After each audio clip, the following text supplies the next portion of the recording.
Okay, hey there students. Here are the solutions to today's quiz. I hope you enjoy them very much.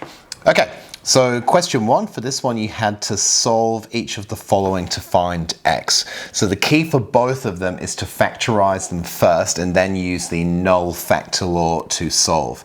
So the first one, I'm going to factorize 3x squared to take away 12x. I know that 3x is going to fit into both of those. I need to multiply that by x minus 4 to give me 3x squared and negative 12x. So what goes in my bracket just there. So now what I do is consider what values for x will give me a solution of 0. Well, I could have 3 multiplied by x gives me 0, which would then make one of my solutions x equals 0. My other option is to make the value of the bracket equal to 0 as well. So my other option is to have x take away 4 equals 0, which leaves me with my second solution of x equals 4. So 2 solutions for that one. Number 2, so here we've got x squared take away x is equal to 12. What I'm going to do for this one is rewrite that as 0 is equal to x squared take x take away 12 as well. So what I've done there is taken 12 away from both sides to leave me with a 0 on the left hand side, because we need that equals 0 for us to be able to use the null factor law. Okay, now I'm going to factorize what I have on the right hand side. So I need 2 numbers that will multiply to give me negative 12 and will add together to give me negative 1. So negative 4 and positive 3 fit the bill for that. So x take 4 bracket x plus 3 for that one. So my possible solutions to make the expression equal to 0, I could either have x take away 4 equals 0, which leaves me with x equals 4 as one of my solutions, or I could have x take away 3 plus 3 rather equals 0, which will leave me with x equals negative 3. Okay, so for both of those we want to factorize first and then use the null factor law to solve. Okay, moving on. Now this next question specifically wants us to complete the square and then solve for x. Okay, we'll do the first one first, or 2a first rather. So we've got x squared plus 4x take 1 equals 0. Okay, so what I'm going to do for that one, I'm going to think, well, what's half of my value for b squared? That will be taking away 4 from that one. So in my bracket on the left, I'm going to go x plus 2 to the power 2, so completing the square for that one. Taking the 4 away that I would have added on in that process, and then taking the 1 away as well, giving me 0. I'm then going to simplify that, so x plus 2 to the power 2, take away 5 equals 0.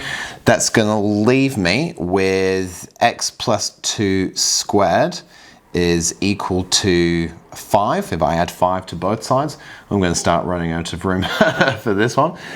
So then if I take the square root of both sides, I'll then have x plus 2 is equal to the square root of plus or minus the square root of 5. So then my solutions for x, and I'm sad that I've run out of space a little bit for this one. Let's check on the monitor where I am.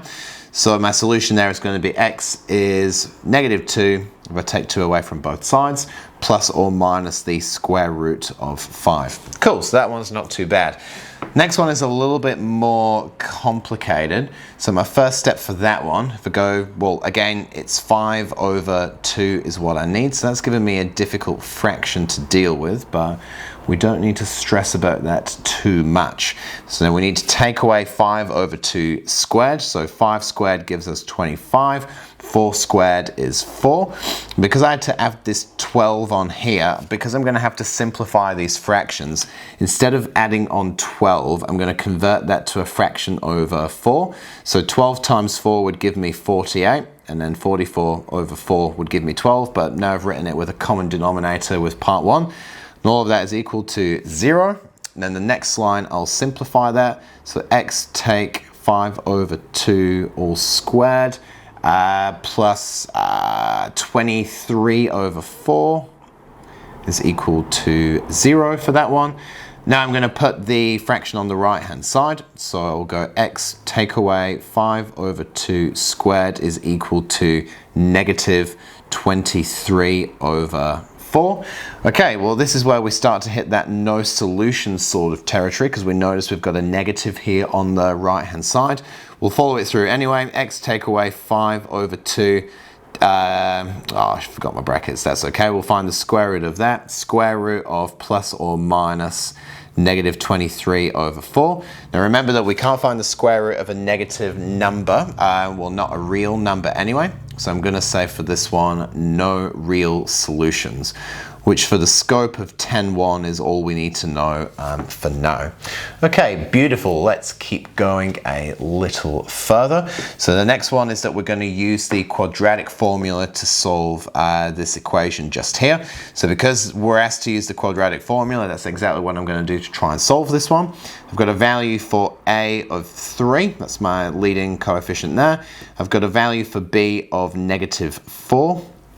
And I've got a value for c of 1. That's all equal to 0, so I can go ahead and use the quadratic formula for this one. So in case you've forgotten what that looks like, x is equal to negative b plus or minus the square root of b squared take away 4 times a times c, and that's all over 2 times a. So we're using these values from our equation and basically just plugging them into the formula.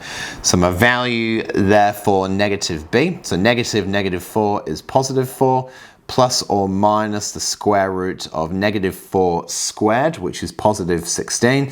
Take away 4 times our values for a, and for c as well, so 4 times 3 times 1 for that one, and that's all over 2 multiplied by our value for a, which is 3. Okay, we'll keep going. So 16 take away, so 4 times 3 is 12, so that's going to be 4 in the bracket. So we've got 4 plus or minus the square root of 4 all over 2 times 3, which is 6. I'm going to go up here for this one. So the square root of 4 is 2, so that's going to be equal to 4 plus or minus 2 over 6. So now we can establish, we can go one of two ways for our solutions. We can either say that x is equal to, well, 4 plus 2 over 6, which would be 6 over 6, which is equal to 1.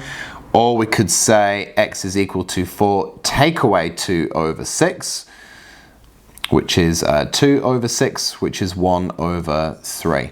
So solutions for that one, x is equal to 1 and x is equal to 1 over 3. Lovely. So the quadratic formula looks a bit scary, but really it makes things, it's basically a plug and play with our numbers. Sometimes we'll have to simplify a third once we get to here, but for this one it made it nice and easy for us by giving us a nice square number to work with. Okay, lovely. Now for the final two questions. The first one, so question 4, just line that up with my camera, is asking us to use the discriminant to determine the number of solutions for each of these equations. Remember that the discriminant is the b squared minus 4ac component of the quadratic equation.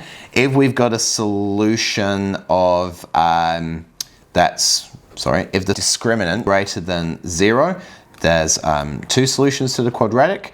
If the discriminant equal to 0, there's just 1 solution. And if the discriminant is, I've done it again, is less than 0, there's no solutions in the x-axis for that one. Okay, so to figure out the discriminant, so we'll calculate our values for a, b, and c from the equation. So our discriminant is going to be equal to b squared take away 4ac. So for this one, 5 squared take away 4 multiplied by a, which is 1, multiplied by c, which is also 1. That gives us 25 take away 4. So 4 times 1 is 4. That equals 21, and because 21 is greater than 0, there are 2 solutions to this one. And next up, so for this one we've got an a value of -5, a b value of 1, and a c value of 1. Oh, hang on. made a mistake there, sorry. A value for c is actually 3 there, sorry. So a value for c is 3. I'm going to substitute 3 in there instead. My apologies for that. So taking away 4 multiplied by -5 multiplied by 3, that would be saying 1 take away -60. So we're going to do 1 add 60. That leaves us with a value of 61 for the discriminant. So that's going to tell us that we have therefore 2 solutions for this one. Okay, cool. All right, that leaves us with some nice, easy transformation questions. So here we have to describe the transformations in relation to y equals x squared. So what that's telling us is if we've got that base parabola of y equals x squared, how have these equations here been moved in relation to that? The way we do that is by looking at the formula that's given. So for this one here, the first one, we know that if we've got x plus or minus something in a bracket squared, we know that it's going to be shifted left or right. And in the case of adding on a number there, we're going to shift that left 2 units. Remember that really it's because we're adding it changes around because it really our turning point there is moved to the left hand side, so it's something to consider for that one. Same for this one here. If we add a number to y equals x squared, that's going to move it up or down, and because it's a positive, we're going to move it up 5 units for that one. And finally, y equals 4x squared.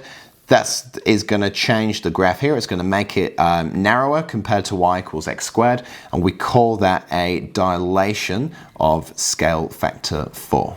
Okay, thanks very much.